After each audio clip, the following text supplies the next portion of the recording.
Here are some of the weirdest government-backed operations ever. Number 8. Underground Ice City. Sometimes history is just a little bit weirder than science fiction. Here's a fact. The US used to have a small underground city in the North Pole called Camp Century. The code name for this top-secret Army program was Project Iceworm, and the goal was to build a network of mobile nuclear missile launch sites under the Greenland ice sheet during the Cold War. The ultimate objective was to place medium-range missiles under the ice, close enough to strike targets within the Soviet Union. This was kept secret from the Danish government. Camp Century began life in 1959 as a scientific outpost located hundreds of feet beneath the Greenland iceberg. The city and the camp became an incredible network of tunnels that ran underground and stretched out more than 1.5 miles. The camp provided accommodations for more than 200 soldiers, and they had everything at their disposal that a traditional city would in order for them to live self-sufficiently. The camp had shops, laboratories, a hospital, and a movie theater. What was more astonishing was the fact that the entire city was powered by what was the first portable nuclear generator in the world. Unsteady ice conditions within the ice sheet caused the project to be canceled in 1966. Details of the missile-based project were secret for decades, but first came to light in January 1995 during an inquiry by the Danish government into the history of the use and storage of nuclear weapons in Greenland. Number 7. Acoustic Kitty. If you guys have cats, have any of you guys trained them to do anything? Our guess is no. Cats are notoriously disobedient, but the CIA believed that with the right training, cats could become spies. Yeah, we're skeptical over here too. The story of the Acoustic Kitty basically involves creating a Franken-kitty. Although the file is still heavily redacted, it seems that American taxpayers in the 1960s forked over $10 million to fund Acoustic Kitty.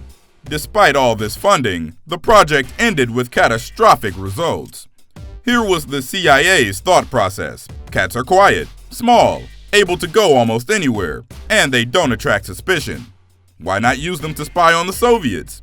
Simply attach a power source, microphone, antenna, and a transmitter and boom, you got a cat spy. Maybe the CIA should have really thought this through. The equipment required to be tiny enough not to attract attention, and it needed to withstand being rubbed or licked. Yeah, sounds about right. Putting this equipment into a collar wouldn't work, given the extent of the technology back then. The solution? Put that equipment into the cat's body instead. After many tries, they finally succeeded with one cat, and they even trained her to focus on her target without distractions.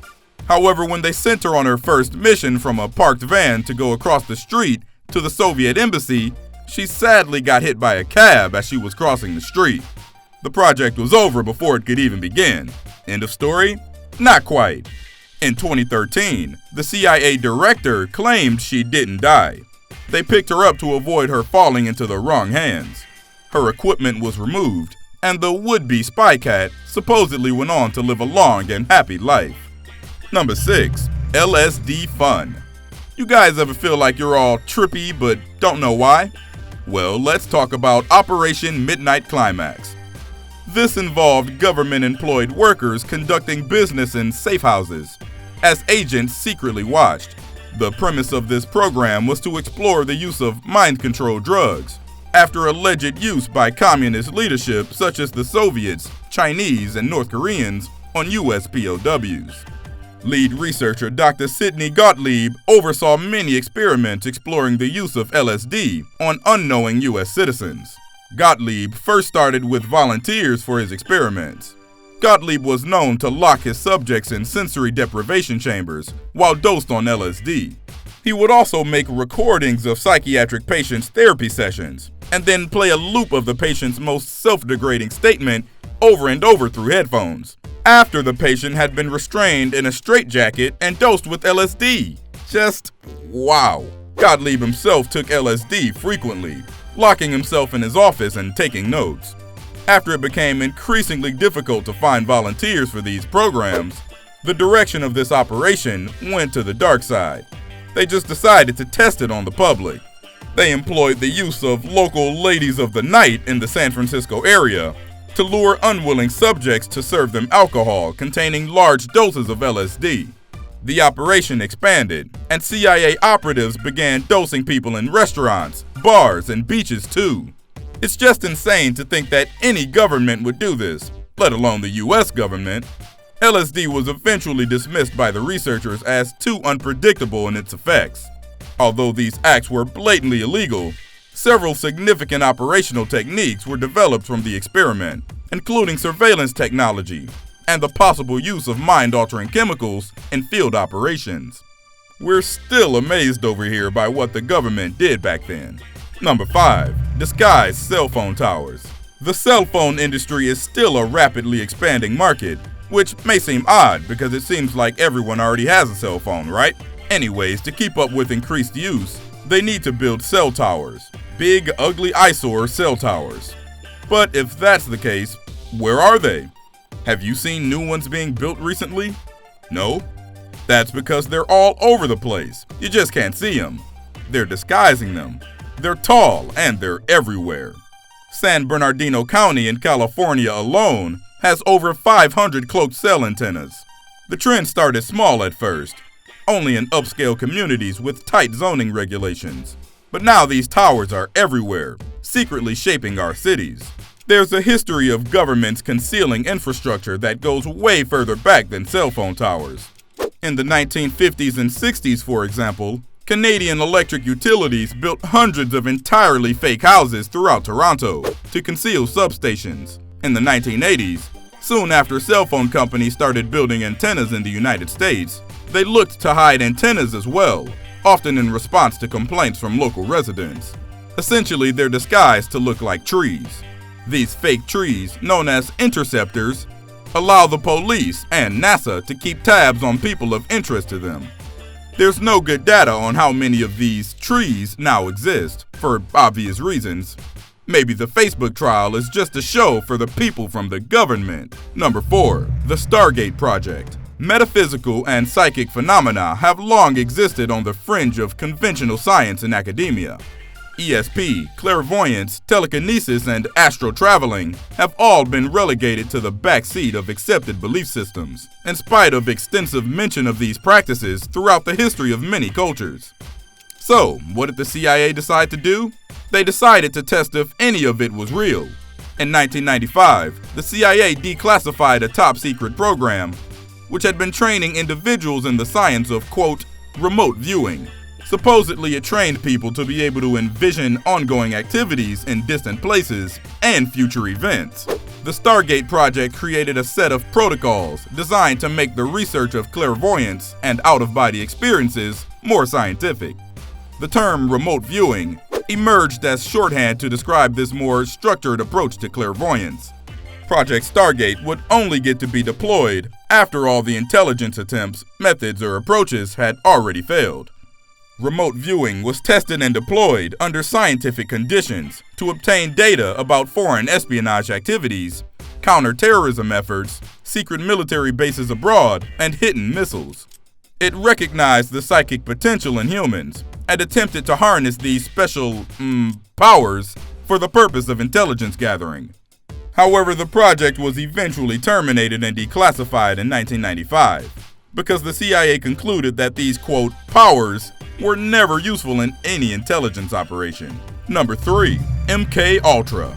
While we're on the subject of psychic phenomena, we might as well get into mind control. Project MK Ultra was the code name used for a series of investigations into mind control substances, techniques, and medical procedures.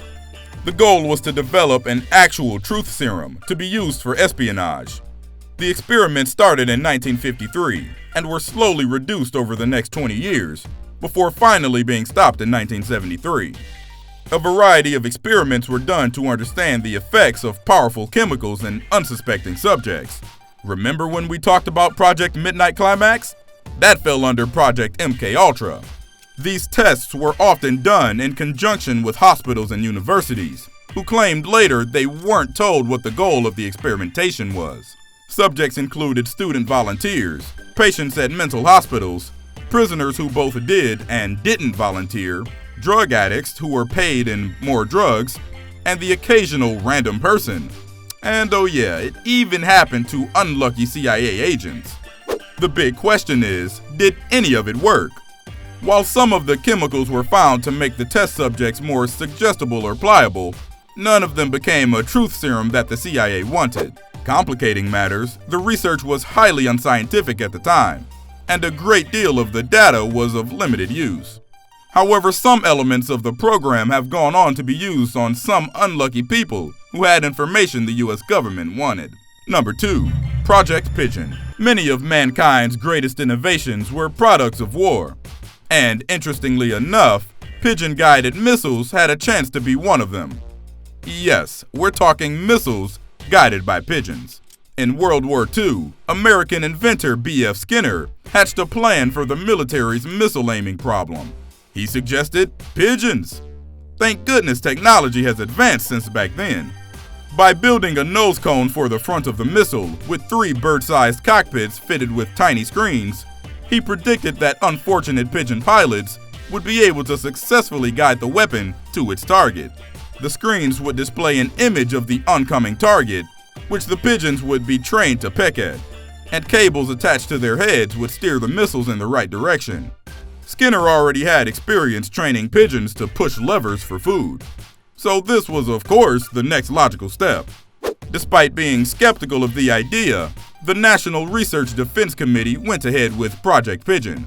Skinner chose pigeons both for their excellent vision and ability to keep cool in chaotic situations. The latter was especially important, considering that the birds wouldn't have a chance to eject and were essentially hurling toward their demise. However, minimal pigeon lives were sacrificed in the line of duty, because after seeing a successful test run, the military decided to cancel the project. But who knows? If officials had further funded Skinner's venture, perhaps pigeons would have been best known for being war heroes and not just ruining paint jobs in New York City. Number 1. Surveillance dolphins. This one may seem like it's from a Hollywood movie, but it's true. The US had trained bottlenose dolphins to carry out a range of military tasks, from locating underwater mines to flagging the presence of enemy swimmers for harbor defense. The US Navy has 75 trained dolphins at its naval base in San Diego. Obviously, this has nothing to do with dolphins' normal behavior, but their ability to learn and their intelligence apparently make dolphins perfect animals to use. That is, if they can lay off the pufferfish. Anyways, the US and Russia are the countries that have made dolphins soldiers, in addition to Ukraine, but the US has the longest history with military dolphin training. In the 1960s, the Navy first implemented the Marine Mammal Program to investigate dolphins' abilities. Dolphins' sense of echolocation make them perfect for locating objects underwater, one of the main tasks they performed for the military. Their responsibilities varied, but each dolphin had a particular job. For example, while some dolphins are trained to detect underwater mines, other dolphins learn to patrol specific areas. So, what do the dolphins get out of this? Fish, and maybe pufferfish. We hope. Here's what's next. Acts of violence. According to both the developers and defenders of the Postal series, the game is designed to be possible to complete without actually resorting to violence. Players are gradually goaded into violence when presented with irritation such as obnoxious individuals cutting in line in front of the player or being forced to pay off some ridiculous parking fine in the game. But despite all this...